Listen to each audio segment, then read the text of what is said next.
नमस्कार, जोहार। मैं याचना जायसवाल, आप देख रहे हैं न्यूज झारखंड। चलिए जानते हैं सुबह से लेकर शाम तक की झारखंड की तमाम बड़ी खबरों को। झारखंड कैबिनेट की बैठक शुरू, लिए जा सकते हैं कई अहम फैसले।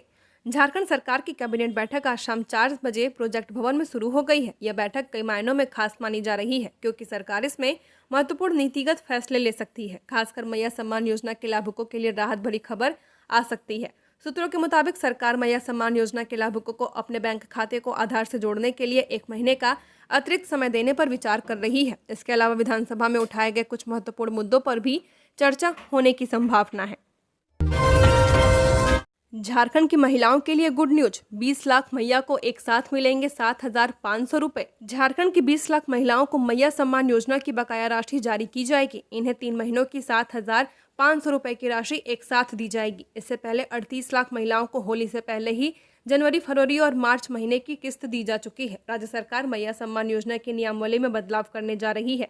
इस पर मुख्यमंत्री हेमंत सोरेन की अध्यक्षता में आज हो रही कैबिनेट बैठक में मुहर लग सकती है। कैबिनेट में झारखंड कारा व सुधारात्मक विधेयक समेत अन्य विधेयक और 10 से ज्यादा प्रस्तावों पर भी मंजूरी मिलेगी। सूत्रों की माने तो इन 20 लाख महिलाओं को अप्रैल से 2500 की किस्त तभी मिलेगी जब उनका खाता डीबीटी डायरेक्ट बेनिफिट ट्रांसफर से एक्टिवेट होगा। साथ ही उनका बैंक खाता आधार से लिंक होगा। बैंकों में लगातार डीबीटी फॉर्म भरवाए जा रहे हैं, जबकि आंगनबाड़ी केंद्रों में भी सेविकाओं को सत्यापन के काम में लगाया गया है। इसमें ऐसी महिलाओं को समस्या हो रही है जिनका एक से अधिक बैंकों में खाता है या फिर डीबीटी के माध्यम से दूसरे बैंक से लाभान्वित होती रहती हैं।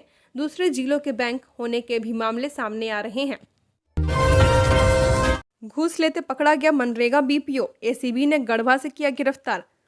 पलामू मनरेगा में भ्रष्टाचार के खिलाफ एंटी करप्शन ब्यूरो ने बड़ी कार्रवाई की है। घूस लेने के आरोप में गढ़वा से एक मनरेगा बीपीओ को एसीबी ने गिरफ्तार किया है। गिरफ्तार बीपीओ से एसीबी की टीम पूछताछ कर रही है। पूछताछ के बाद बीपीओ को न्यायिक हिरासत में भेज दिया जाएगा।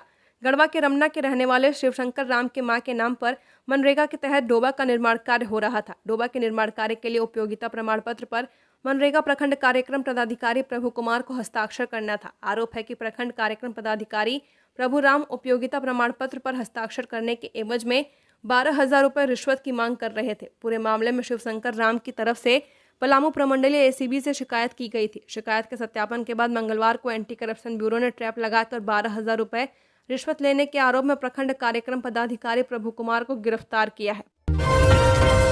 झारखंड में गर्मी बढ़ी, 30 मार्च तक और चढ़ेगा पारा। 36 डिग्री तक जाएगा रांची का तापमान। 24 घंटे में पलामू सबसे गर्म जिला रहा। झारखंड के मौसम में पिछले 4 दिनों में आए बदलाव का असर अब समाप्त हो चुका है। सोमवार से ही मौसम साफ हो चुका है। दिन भर धूप खिली रहने लगी है। अब तो अधिकतम तापमान में भी 5 डिग्री सेल्सियस तक बढ़ गया है। मौसम विज्ञान केंद्र रांची का पूर्वानुमान है कि 30 मार्च तक मौसम का मिजाज इसी तरह रहने वाला है।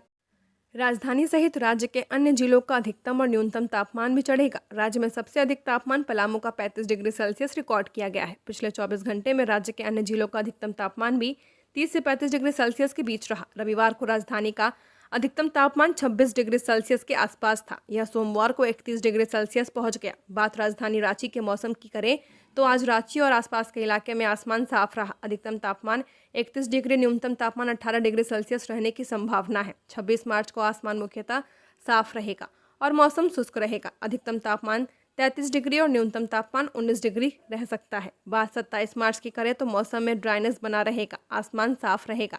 दिन में गर्मी महसूस होगी। धूप खिला हुआ रहेगा। इस दौरान अधिकतम तापमान 35 डिग्री सेल्सियस तक आएगा।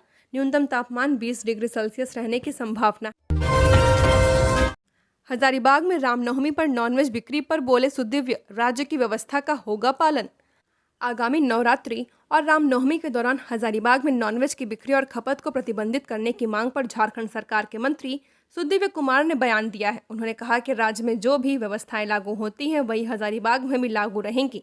मंत्री ने कहा, रामनवमी एक पवित्र पर्व है और पूरे राज्य में इन दिनों मांसाहार की बिक्री पर रोक होती है। हजारीबाग भी इससे अछूता नहीं रहेगा। हालांकि यदि इन मुद्दों के आधार पर किसी भी तरह से समाज को बांटने या भड़काने की कोशिश की जाती है तो प्रशासन विशेष निगरानी रखेगा। गौरतलब है कि हजारीबाग के विधायक ने मांग की थी कि प्रशासन रामनवमी के दौरान क्षेत्र में नॉनवेज की बिक्री पर प्रतिबंध लगाए और यदि ऐसा नहीं होता है तो वे स्वयं जनता से ऐसा न करने की अपील करेंगे। इस पर मंत्री सुदिव्य कुमार ने कहा कि संवेदनशील इलाकों में प्रशासन की भूमिका महत्वपूर्ण होती है और किसी भी व्यक्ति या जनप्रतिनिधि को कानून को अपने हाथ में लेने की कोशिश नहीं करनी चाहिए।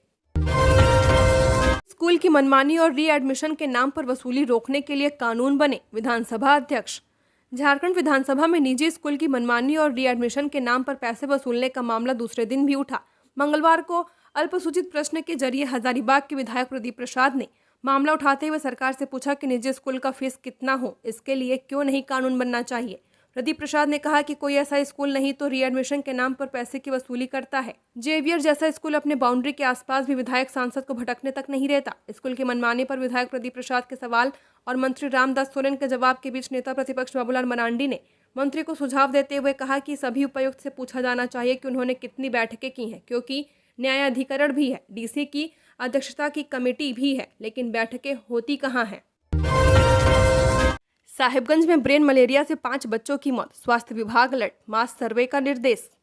साहिबगंज के मंडरो प्रखंड में ब्रेन मलेरिया से 5 बच्चों की मौत के बाद स्वास्थ्य विभाग अलर्ट मोड में आ गया है। राष्ट्रीय स्वास्थ्य मिशन झारखंड के निदेशक अब्बू इमरान ने सोमवार को वीडियो कॉन्फ्रेंसिंग के जरिए साहिबगंज के सिविल सर्जन से स्थिति की समीक्षा की और आवश्यक निर्देश जारी किए। राष्ट्रीय वेक्टर जनित रोग नियंत्रण कार्यक्रम के राज्य कार्यक्रम पदाधिकारी डॉक्टर BK सिंह ने कहा कि मलेरिया के साथ साथ पूरे प्रखंड में कालाजार और मास फीवर सर्वे कराया जाए, सभी संक्रमित मरीजों का पूर्ण उपचार किया जाए। मलेरिया के बढ़ते मामलों को देखते हुए स्वास्थ्य विभाग की विशेष टीम शनिवार को साहिबगंज रवाना हुई। टीम आवश्यक दवाओं और जांच किट के साथ संभावित क्षेत्रों में लगातार जांच और उपचार कर रही है।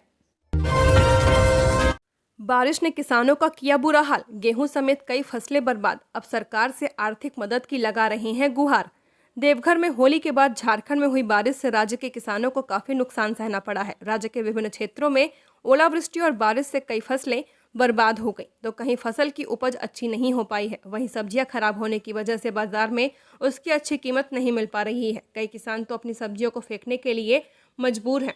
19 से 22 मार्च तक हुई ओलावृष्टि और बारिश के कारण सबसे ज्यादा नुकसान संथाल क्षेत्र में सब्जी लगाए किसानों को हुआ है। खेत में लगी पत्ता गोभी, बीट, बीन्स, खीरे के अलावा कई सब्जियां सड़ गई हैं, जिससे किसानों के चेहरे पर मायूसी देखने को मिल रही है। किसानों का कहना है कि बिन मौसम बरसात की वजह से हमें बहुत नुकसान हुआ है। उन्होंने कहा कि अब गेहूं की फसल काटने वाले थे, लेकिन बारिश के कारण पकी हुई गेहूं की फसल अंकुरित हो रही है और फसल भी खराब हो गई है। किसानों ने बताया कि फसल खराब होने के बाद अभी तक उन्हें किसी तरह के मुआवजे का आश्वासन नहीं दिया गया है।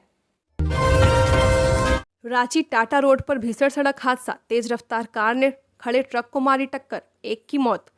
रांची टाटा रोड पर तेज रफ्तार का कहर एक बार फिर देखने को मिला है। नामकुम थाना क्षेत्र के रायसा मोड़ के पास एक तेज रफ्तार वाहन ने खड़े ट्रक में पीछे से टक्कर मार दी। इस हादसे में एक व्यक्ति की मौके पर ही मौत हो गई, जबकि 4 लोग गंभीर रूप से घायल हो गए हैं, जिन्हें अस्पताल में भर्ती कराया गया। मंगलवार सुबह करीब 5 बजे यह दर्दनाक हादसा हुआ है। तेज गति से रांची से टाटा की ओर जा रही कार अचानक अनियंत्रित हो गई और सड़क किनारे खड़े ट्रक में पीछे से टक्कर मार दी। टक्कर इतनी भीषण थी कि कार पूरी तरह से क्षतिग्रस्त हो गई। टक्कर की आवाज सुनकर आसपास के लोग तुरंत मौके पर पहुंचे और पुलिस को सूचना दी। पुलिस टीम ने स्थानीय लोगों की मदद से कार में फंसे घायलों को बाहर निकाला और अस्पताल भिजवाया। नामकुम थाना प्रभारी मनोज कुमार ने बताया कि वाहन स्टीयरिंग में फंसने की वजह से ड्राइवर की मौके पर ही मौत हो गई। तेलंगाना सुरंग हादसा, टनल के अंदर एक और शव मिला, बाहर निकालने का काम जारी। तेलंगाना के नागर कुर्नूल जिले में 22 फरवरी को निर्माणाधीन SLBC सुरंग का एक हिस्सा धंस गया था और 8 श्रमिक अंदर फंस गए थे। पिछले 1 महीने से दुर्घटना स्थल पर रेस्क्यू ऑपरेशन चल रहा है। बचाव दल ने अब सिर्फ एक शव बरामद किया था। ताज़ा अपडेट के मुताबिक बचाव दल ने मंगलवार की सुबह श्रीसैलम लेफ्ट बैंक कैनाल सुरंग से एक और मजदूर का शव बरामद किया है। बताया जा रहा है कि खुदाई के दौरान लोको ट्रैक के पास शव मिला। बचाव कर्मियों ने शुरू में यहां से दुर्गंध आती देखी। शव उस समय मिला जब संदिग्ध क्षेत्र D1 और D2 के अलावा किसी अन्य स्थान पर खुदाई की जा रही थी। बचाव दल के अनुसार आज सुबह हमें एक और शव फंसा हुआ मिला है और हम फिलहाल इसे निकालने के लिए काम कर रहे हैं। हालांकि अभी तक अधिकारियों ने शव मिलने की पुष्टि नहीं की है। बताया गया है कि अधिकारी इसकी पुष्टि करने के लिए सुरंग के अंदर गए। अगर अवशेष किसी शव के हैं तो संभव है कि शाम तक उसे बाहर निकाल लिया जाएगा। बाबूलाल मरांडी ने लगाया आरोप, कहा विभागों में एक ही IP एड्रेस से भरे जा रहे टेंडर, सरकार अपने करीबी लोगों को पहुंचा रही लाभ। नेता प्रतिपक्ष बाबूलाल मरांडी ने एक बार फिर झारखंड सरकार पर निशाना साधा है। उन्होंने कहा कि झारखंड में सरकारी टेंडर आवंटन प्रक्रिया की पारदर्शिता लगातार संदेह के घेरे में रही है। महालेखाकार की जांच में यह सामने आया है कि पेयजल स्वच्छता ग्रामीण कार्य विकास, गृह कार्य एवं आपदा प्रबंधन जैसे दर्जनों विभागों में एक ही आईपी एड्रेस से टेंडर भरे गए हैं, जिससे स्पष्ट है कि ठेके पहले से ही तय होते हैं और पूरी प्रक्रिया सिर्फ औपचारिकता होती है। अपने करीबी लोगों को लाभ पहुंचाने के लिए नियमों की धज्जियां उड़ाई जा रही है। जब टेंडर आवंटन में इतनी अनियमितता होगी तो सरकारी योजनाओं और परियोजनाओं की गुणवत्ता पर भी इसका सीधा असर पड़ेगा। नतीजा यह है कि जल मीनार ध्वस्त हो रही हैं, सड़कें महीनों में ही जर्जर हो जाती हैं। भ्रष्टाचार के आरोपों में इंजीनियर अधिकारी से लेकर मंत्री तक जेल की सलाखों के पीछे पहुंच चुके हैं। यह स्थिति न केवल प्रदेश के विकास में बाधक बन रही है, बल्कि झारखंड की छवि भी खराब कर रही है। अगर भ्रष्टाचार पर सख्त कार्रवाई नहीं हुई तो आम जनता का सरकारी तंत्र पर से विश्वास पूरी तरह उठ जाएगा। अब वक्त आ चुका है कि जवाबदेही तय की जाए और पारदर्शिता सुनिश्चित कर जनता के पैसों की लूट को रोका जाए। देवघर में बीएड छात्राओं से भरे ऑटो को कार ने मारी टक्कर, एक छात्रा की मौत, 5 घायल। गोड्डा देवघर मुख्य मार्ग पर चौपा मोड़ से 50 मीटर पहले एक तेज रफ्तार कार ने बीएड छात्राओं से भरे ऑटो को टक्कर मार दी। इस दुर्घटना में बीएड सेकेंड ईयर की छात्रा किरण मुर्मू की मौके पर ही मौत हो गई, जबकि 5 अन्य छात्राएं घायल हो गई हैं। मिली जानकारी के अनुसार देवघर के डीपसर कॉलेज ऑफ एजुकेशन देवसंघ की सभी छात्राएं मोहनपुर के बंका हाई स्कूल से लेसन प्लान की ट्रेनिंग पूरी कर लौट रही थी। तभी गोड्डा की ओर तेज रफ्तार में आ रही कार ने उनके ऑटो को जोरदार टक्कर मार दी। इसके बाद आनन फानन में दुर्घटना में घायल छात्राओं को देवघर सदर अस्पताल में भर्ती कराया गया। घटना की सूचना मिलते ही कॉलेज के प्राचार्य और अन्य स्टाफ अस्पताल पहुंचे। घटना की जानकारी मिलने के बाद मोहनपुर थाना पुलिस ने मौके पर पहुंची और कार को जब्त कर लिया है। पुलिस ने मामले की जांच शुरू कर दी है। इस दुर्घटना में घायल छात्राओं की पहचान प्रीति टूडू, सावित्री हेम्ब्रम, नेहा ठाकुर, निशा भारती और दृश्या वत्स के रूप में की गई है। जातिगत सर्वेक्षण और आरक्षण पर कांग्रेस की प्रतिबद्धता, मंत्री दीपिका पांडे। झारखंड विधानसभा के बजट सत्र के दौरान कई महत्वपूर्ण विधेयकों को सदन में रखा गया है। इस अवसर पर कांग्रेस की वरिष्ठ नेता और मंत्री दीपिका पांडे ने जातिगत सर्वेक्षण, आरक्षण और ग्रामीण विकास से जुड़े विषयों पर अपनी बात रखी है। उन्होंने कहा कि बजट सत्र केवल वित्तीय मामलों तक सीमित नहीं रहता, बल्कि इसमें विभिन्न महत्वपूर्ण विधेयक भी पारित किए जाते हैं, जिससे जनता को सीधा लाभ मिलता है। मंत्री दीपिका पांडे ने जातिगत सर्वेक्षण को कांग्रेस की प्राथमिकता बताया और कहा कि पार्टी इसे अपने घोषणा पत्र में पहले से ही शामिल कर चुकी है। उन्होंने बताया कि कांग्रेस विधायक दल के नेता ने इस मुद्दे को प्रमुखता से उठाया था और पार्टी इसके क्रियान्वयन के लिए प्रतिबद्ध है। उन्होंने याद दिलाया कि इससे पहले विधानसभा में ओबीसी आरक्षण को 27% तक बढ़ाने की मांग भी कांग्रेस की ओर से ही की गई थी, जिस पर सरकार ने सकारात्मक रुख दिखाया था। उन्होंने कहा कि जातिगत सर्वेक्षण का उद्देश्य समाज के सभी वर्गों को उनकी आबादी के अनुपात में हिस्सेदारी दिलाना है। कांग्रेस नेता राहुल गांधी लगातार इस सिद्धांत की वकालत कर रहे हैं कि जिसकी जितनी संख्या भारी उसकी उतनी हिस्सेदारी। उन्होंने केंद्र सरकार पर आरोप लगाया कि वह जनगणना नहीं करा रही है, जिससे पिछड़े वर्गों को उनका अधिकार देने में बाधा उत्पन्न हो रही है। इस बार 29 मार्च को ही समाप्त होगा वित्तीय वर्ष। 30 से 31 मार्च को ट्रेजरी और बैंक रहेंगे बंद। इस बार वित्तीय वर्ष 2024-25 का अंतिम दिन 31 मार्च के बजाय 29 मार्च को होगा। 30 मार्च और 31 मार्च के अवकाश के कारण राज्य के सभी ट्रेजरी और दिल्ली स्थित झारखंड भवन के कोषागार में 29 मार्च को ही वित्तीय वर्ष का अंतिम कार्य दिवस रहेगा। सरकारी विभागों और वित्तीय लेन देन से जुड़े लोगों के लिए यह आवश्यक है कि वे अपने भुगतान संबंधित कार्य 29 मार्च तक पूरा कर लें, क्योंकि 30 और 31 मार्च को कोई बैंकिंग या ट्रेजरी से जुड़ा कार्य नहीं हो सकेगा। सकरी गलियों में आग बुझाने के लिए खरीदे जाएंगे 39 छोटे अग्निशमन वाहन। झारखंड के ग्रामीण इलाके के सकरी गलियों में आग बुझाने के लिए 39 छोटे अग्निशमन वाहन खरीदे जाएंगे।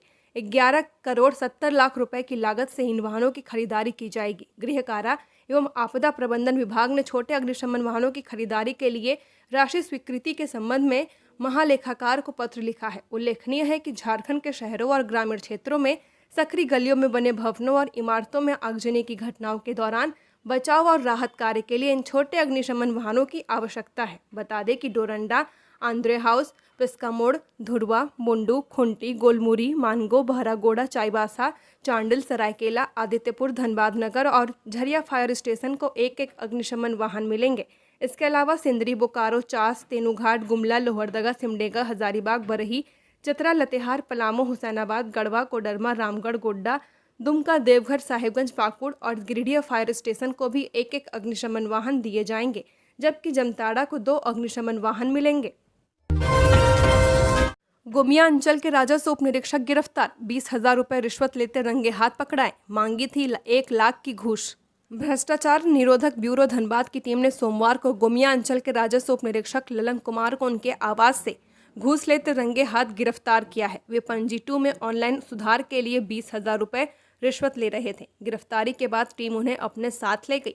गिरफ्तार हल्का कर्मचारी ने एक रैयत से नाम सुधारने और ऑनलाइन करने के एवज में 1 लाख रुपए की मांग की थी, जिसे वह देने में असमर्थ था। परेशान रैयत ने इसकी सूचना धनबाद एसीबी टीम को दे दी थी। एसीबी ने पहले मामले की जांच की। आरोप सही पाए जाने के बाद रणनीति बनाकर राजस्व उप निरीक्षक को पहली किस्त के रूप में 20,000 रुपए रिश्वत लेते हुए पकड़ने में कामयाब रही। एसीबी की टीम इस कार्रवाई में गोमिया अंचल के भ्रष्ट कर्मचारियों और अधिकारियों में हड़कंप है। इस मामले में भ्रष्टाचार निरोधक ब्यूरो धनबाद थाना कांड संख्या 3/25 धारा 7 भ्रनी संशोधन अधिनियम 2018 के तहत मामला दर्ज किया गया है। प्राथमिकी में कहा गया है कि परिवादी ने गोमिया अंचल कार्यालय के राजस्व उप निरीक्षक ललन कुमार के द्वारा ऑनलाइन पंजी 2 में पिता का नाम सुधार करने के एवज में 1 लाख की मांग की जा रही है। आंदोलनकारियों के पेंशन और नौकरी पर विधानसभा में उठे सवाल, मंत्री ने दिया जवाब। झारखंड विधानसभा के 18वें दिन की कार्यवाही के दौरान टुंडी विधायक मथुरा महतो ने झारखंड आंदोलनकारियों के पेंशन और नौकरी के मुद्दे को लेकर ध्यानाकर्षण प्रस्ताव प्रस्तुत किया।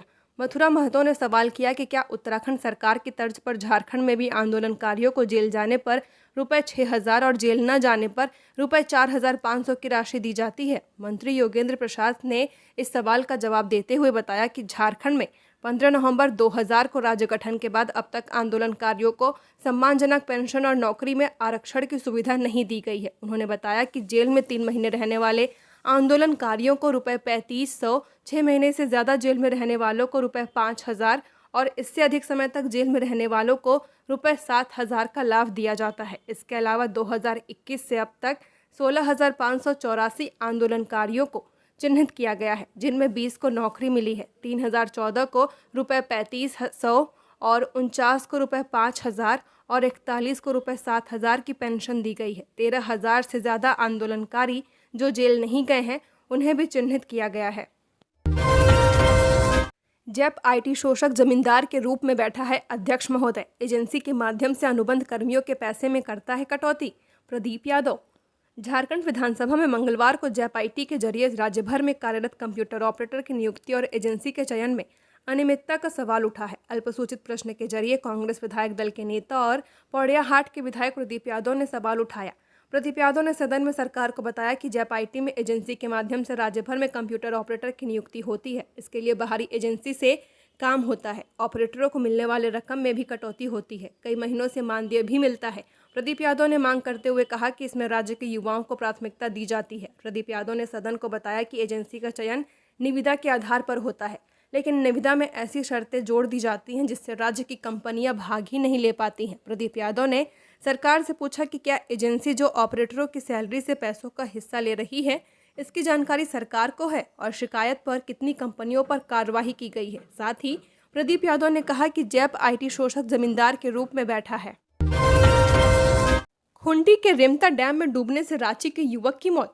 थाना क्षेत्र के रेमता डैम में डूबने से एक युवक की मौत हो गई। मृतक 20 वर्षीय सचिन डांग रांची के अलकापुरी दाऊदनगर डिबडीह का निवासी था। सचिन डांग मूल रूप से सिमडेगा जिले के जलडेगा प्रखंड के लुम्बोई गांव का निवासी था। घटना सोमवार दोपहर की 2 बजे की बताई जा रही है। शाम लगभग 5 बजे ग्रामीणों के सहयोग से युवक का शव डैम से बाहर निकाला गया। परिजनों ने बताया कि सचिन डांग अपने 2 अन्य दोस्तों के साथ एक बाइक से रेमता डैम घूमने आया था।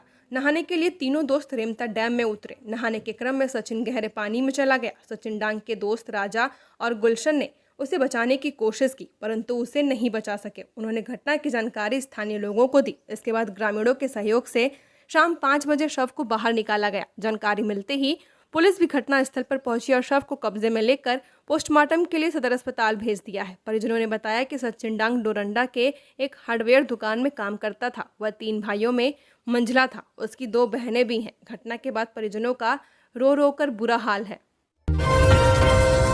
चतरा में रंगे हाथ धराए यूपी बिहार के चोर। जलापूर्ति योजना की चुरा रहे थे पाइप। ट्रक और स्कॉर्पियो भी किया जब्त। चतरा की टंडवा थाने की पुलिस ने बिहार यूपी के 9 चोरों को रंगे हाथ पकड़ा है। सभी हजारीबाग टंडवा बाईपास रोड से जलापूर्ति योजना की पाइप चोरी कर रहे थे। पुलिस ने चोरों के साथ साथ एक 6 चक्का ट्रक, एक स्कॉर्पियो और 4 मोबाइल फोन बरामद किए हैं। पकड़े गए आरोपियों में उत्तर प्रदेश के नीतीश कुमार साहू और दिलीप कुमार शामिल हैं। वहीं धनबाद से संतोष कुमार भुइयां, अजय कुमार, विक्रम कुमार, जितेंद्र कुमार, चुन्नू यादव, राजेश भुइयां और छोटू कुमार को गिरफ्तार किया गया है। सभी बिहार के रहने वाले हैं। पुलिस अधिकारियों के मुताबिक आरोपी बाईपास में पुल के किनारे रखी जलापूर्ति योजना की पाइप को ट्रक में लोड कर रहे थे। जब पुलिस ने उनसे पाइप लोड करने के कागजात मांगे तो वे नहीं दिखा सके। इस पर पुलिस को शक हुआ और उन्हें थाने ले जाया गया। पूछताछ में आरोपियों ने पाइप चोरी करना कबूल कर लिया है। सभी आरोपियों के खिलाफ टंडवा थाने में मामला दर्ज कर उन्हें न्यायिक हिरासत में भेज दिया गया है। SNMMCH धनबाद में मरीज की मौत, परिजनों का आरोप, कैथ लैब में नहीं था कोई सीनियर डॉक्टर, इलाज के अभाव में गई जान। धनबाद के बाबूडिया के रहने वाले 50 साल के दिनेश कुमार सिंह की SNMMCH में मौत हो गई। वह आयकर विभाग में कार्यरत थे। परिजनों ने आरोप लगाया है कि जब उन्हें इलाज के लिए अस्पताल लाया गया था तब वहां कोई सीनियर डॉक्टर नहीं था। उनके मरीज का इलाज के अभाव में मौत हो गया। परिजनों की ओर से बताया गया कि शाम को अचानक उनका BP डाउन हुआ था। इसके बाद उन्हें तुरंत SNMMCH ले जाया गया। अस्पताल के कैथला में भर्ती मरीज की मौत के बाद परिजनों ने जमकर हंगामा किया। मृतक के भाई अवधेश महतो ने आरोप लगाया कि कैथ लैब में कोई सीनियर डॉक्टर मौजूद नहीं था। उन्होंने कहा कि अस्पताल प्रबंधन ने इलाज को लेकर कोई गंभीरता नहीं दिखाई, जिसकी वजह से मरीज की जान चली गई है। हंगामे की सूचना मिलते ही सरायढेला पुलिस मौके पर पहुंची। पुलिस ने स्थिति को नियंत्रित किया। मृतक के परिजनों का रो रो कर बुरा हाल है। परिजनों का आरोप है कि मरीज के इलाज में लापरवाही बरती गई है, जिसके कारण उनकी मौत हो गई। पुलिस CCTV लगे वाहनों की करेगी खरीदी। राजधानी रांची में पुलिसिंग के लिए 150 CCTV लगे वाहनों की खरीद की जाएगी। रांची के शहरी व ग्रामीण थानों के भीड़भाड़ इलाके में इन गाड़ियों को रखा जाएगा।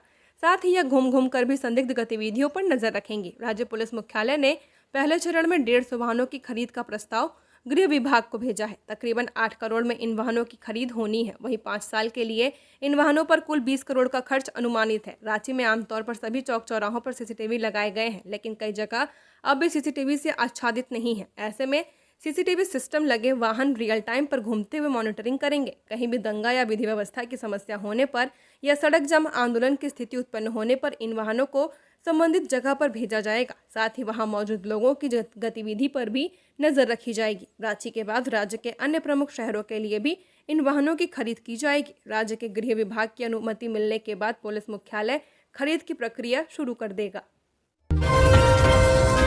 HEC के अधिकारियों पर होगी कार्रवाई, बिना टेंडर के ही सौंप दिया था बहाली का कार्य। केंद्रीय सतर्कता आयोग ने हैवी इंजीनियरिंग कॉरपोरेशन के 2 पूर्व निदेशक और 2 वर्तमान अधिकारियों को बिना टेंडर के काम देने का दोषी पाया है। इसे लेकर CVC ने भारी उद्योग मंत्रालय को पत्र भेजा, जिसके बाद मंत्रालय ने HEC प्रबंधन को गाइडलाइन के अनुसार कार्रवाई करने का निर्देश दिया है। CVC की जांच में सामने आया कि तिरुपति औद्योगिक सहयोग समिति लिमिटेड को बिना टेंडर के ही सप्लाई कर्मियों की बहाली का कार्य सौंपा गया था।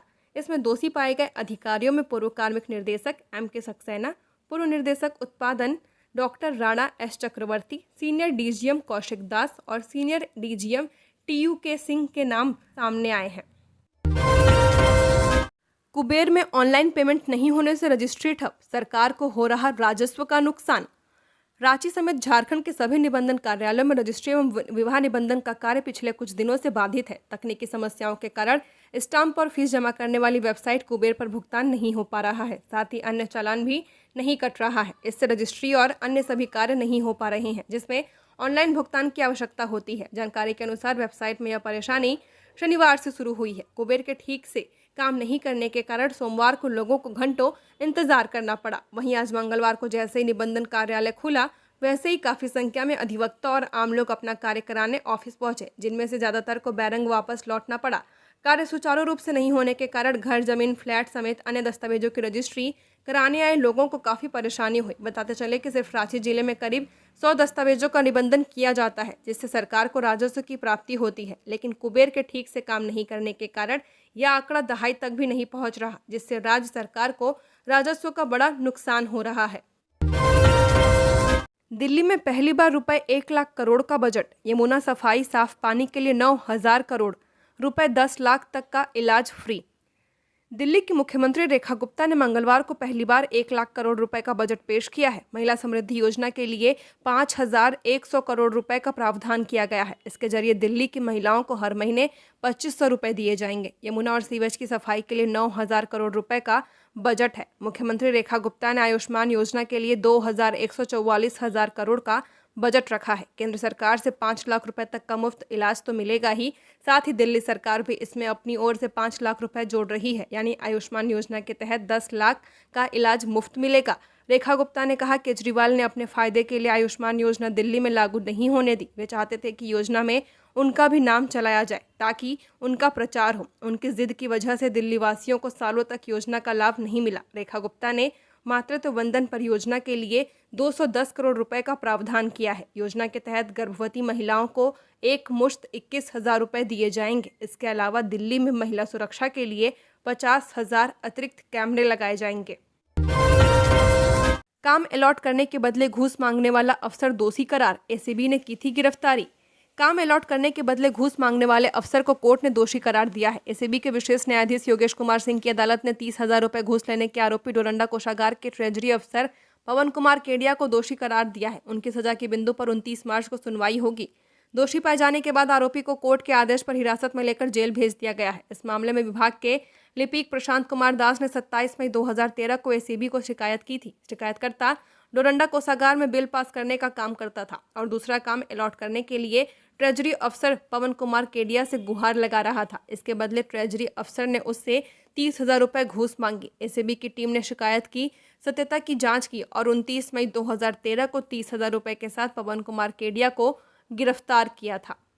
झारखंड की और खबरों के लिए बने रहिए हमारे साथ। हमारे चैनल न्यूज़ झारखंड पर चैनल को सब्सक्राइब करें, साथ बेल आइकन को प्रेस करें। नमस्कार।